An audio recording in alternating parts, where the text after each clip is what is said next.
नमस्कार दोस्तों, आपका हमारे YouTube चैनल में स्वागत है।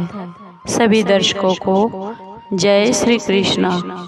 दोस्तों, कैसे हैं आप? उम्मीद है आप सब अच्छे होंगे। आइए आज का प्रसंग जानते हैं, आज की कहानी जानते हैं।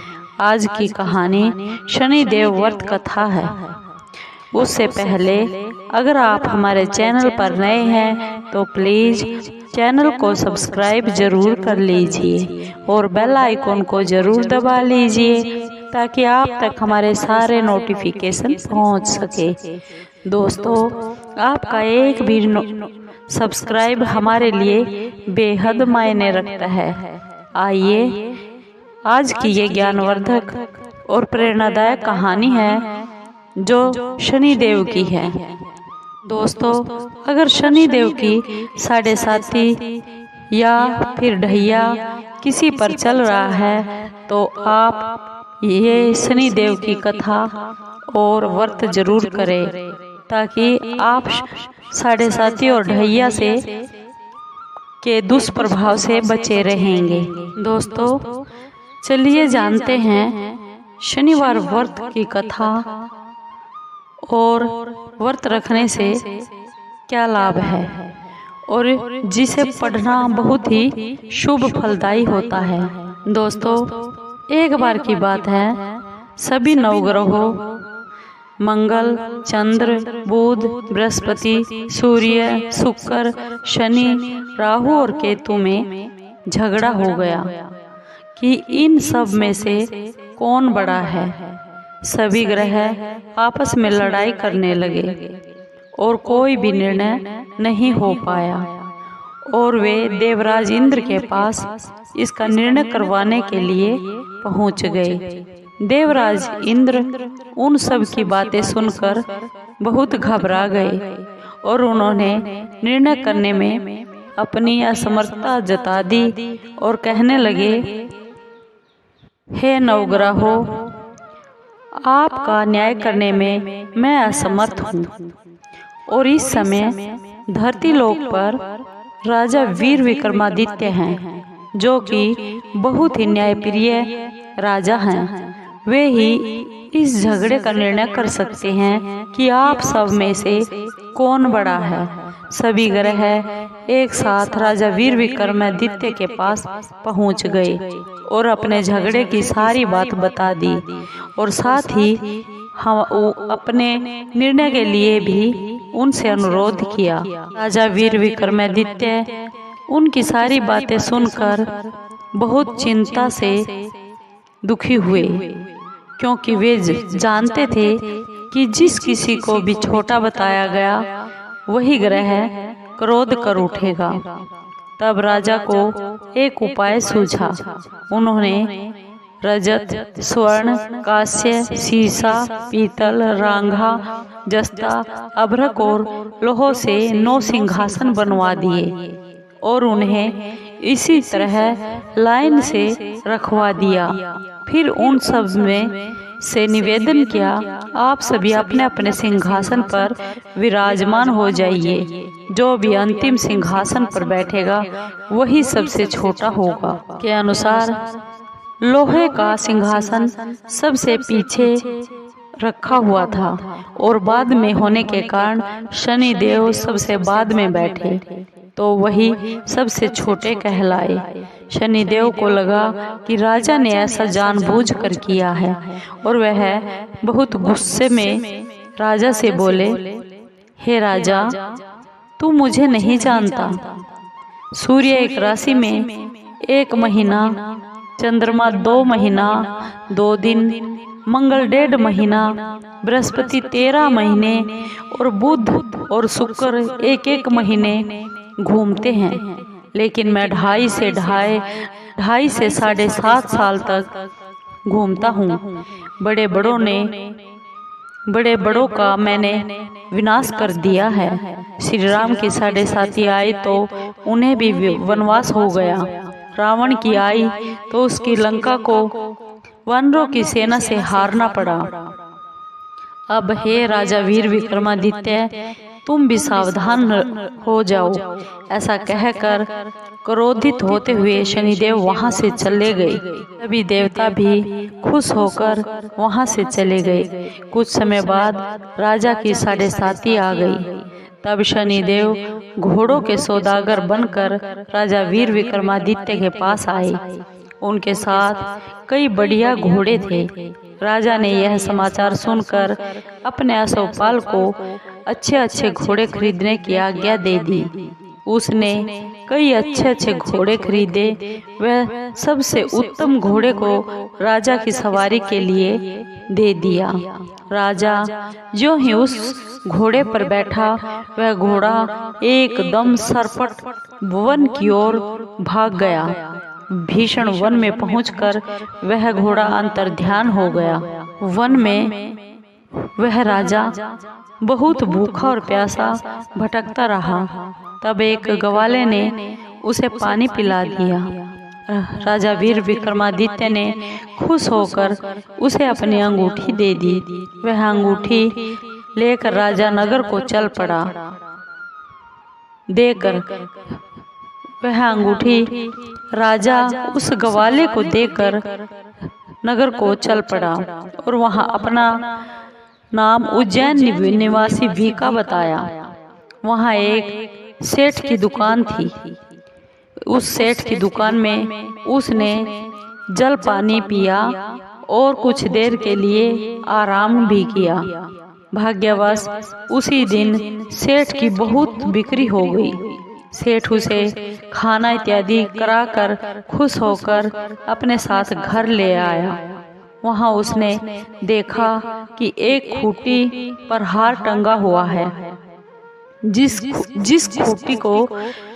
खूंटी पर हार टंगा हुआ था, वह खूंटी उस हार को निगल रही थी। थोड़ी देर में पूरा हार गायब हो गया। तब सेठ ने आने पर देखा कि हार खूंटी पर नहीं है, गायब है। सेठ ने समझा कि इसी वीका ने इस हार को चुराया है। उसने वीका को कोतवाल के पास पकड़वा दिया। फिर उस नगर के राजा ने वीका को भी चोर समझकर उसके हाथ और पैर कटवा दिए और नगर के बाहर फेंकवा दिया। वहां से एक तेल निकालने वाला वहां से जा रहा था, जिसे उसको वीका को देखकर बहुत दया आ गई और उसने वीका को अपनी गाड़ी पर बैठा लिया और वह अपनी जीभ से उन बैलों को हाँकने लगा। उस समय राजा के शनि दशा खत्म हो गई थी। बरसात की ऋतु आ गई। वर्षा ऋतु आने पर राजा मल्हार गाने लगा, जो कि वीका नाम से बताया था। राजा जिस नगर में था, वहां की राजकुमारी बहुत ही मनभावनी को उसका गाना इतना पसंद आया कि उसने मन में अपने प्रण ले लिया कि वह विवाह करेगी तो उस राग गाने वाले से ही करेगी। राजकुमारी ने दासी को राग गाने वाले को ढूंढने के लिए अपने पहरेदारों को भेजा और कहा कि ये राग गाने वाला कहीं भी हो, उसे ढूंढ कर लाओ। एक दासी ने बताया कि वह अपाहिज है, परंतु राजकुमारी नहीं मानी। अगले ही दिन से वह उठकर राजकुमारी अनशन पर बैठ गई। बोली कि अगर वह शादी करेगी तो सिर्फ उसी से करेगी, नहीं तो अविवाहित ही मर जाएगी। बहुत समझाने पर भी राजकुमारी मानी नहीं, तो राजा ने उस तेली को बुला लिया और विवाह की तैयारी करने को कहा। फिर उसका विवाह उस राजकुमारी से हो गया। फिर एक दिन राजा वीर विक्रमादित्य जो वीका था, वह सो रहा था और उसे स्वप्न में शनि देव ने दर्शन दिए और कहा, राजन, देखा तुमने मुझे सबके सामने छोटा बताकर कितना दुख झेला है। तब राजा ने उनसे माफी मांगी और उससे प्रार्थना करते हुए बोला कि हे शनिदेव, जैसा दुख तुमने मुझे दिया है कभी किसी और को नहीं देना। शनिदेव मान गए और बोले कि जो मेरी व्रत और कथा कहेगा उसे मेरी दशा में कोई भी दुख नहीं होगा। जो भी आदमी, जो भी व्यक्ति रोज मेरा ध्यान करेगा और चींटियों को आटा डालेगा, उसकी सभी मनोकामनाएं जीवन में पूर्ण होंगी।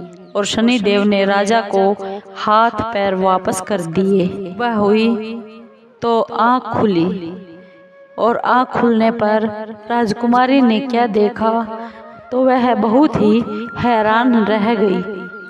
विका ने उसे बताया कि वह उज्जैन का राजा वीर विक्रमादित्य है। सभी लोग बहुत प्रसन्न हो गए और सेठ ने जब यह बात सुनी कि वह राजा के पैरों में गिरकर माफी मांगने लगा।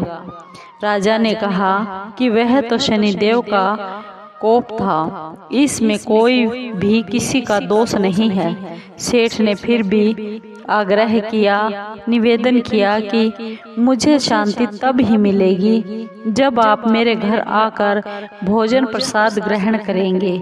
सेठ ने अपने घर जाकर नाना प्रकार के व्यंजन भोजन बनाकर राजा को खिलाया और सबने क्या देखा कि जो खूंटी हार निगल गई थी वही खूंटी अब उस हार को उगल रही है। सेठ ने अनेक मोहरे देकर राजा का धन्यवाद किया। सेठ ने अपनी कन्या श्री कंवरी से राजा का विवाह करने का निवेदन भी किया। राजा ने इसे सहर्ष मान भी लिया। कुछ समय के बाद राजा अपनी दोनों पटरानियों मनभावनी और श्री कंवरी को सभी उपहार के समेत लेकर उज्जैन नगरी को चल पड़े। वहां राजा के राज्यवासियों ने सीमा पर राजा का और उसकी रानियों का खूब आदर सत्कार किया। सारे नगर में दीपमाला बनाई गई और दिवाली की तरह बहुत ही खुशियां मनाई गई। राजा ने घोषणा की कि मैंने शनिदेव को सबसे छोटा बताया था, जबकि असल में वह शनिदेव सबसे श्रेष्ठ है। तब से सारे राज्य में शनिदेव की पूजा और कथा हर रोज हर शनिवार होने लगी। राजा, सारी प्रजा और खुशी से आनंद के साथ जीवन बिताने लगे। जो भी कोई शनिदेव की इस कथा को सुनता है या फिर पढ़ता है उसके सभी दुख दूर हो जाते हैं। व्रत के दिन इस कथा को जरूर पढ़ना चाहिए। से आप साढ़े साथी और शनि के ढैये से मुक्ति पा सकते हैं, उसके दुखों से बाहर निकल सकते हैं। बोलो शनिदेव की जय। दोस्तों, आपको ये शनिदेव की कथा कैसी लगी? अगर आपको कोई कष्ट है या आप किसी परेशानी से दुखी हैं तो आप शनिदेव की कथा जरूर सुनिए और व्रत भी कीजिए, जिससे आपको दुखों से छुटकारा मिल सके। और अगर आपको ये कथा अच्छी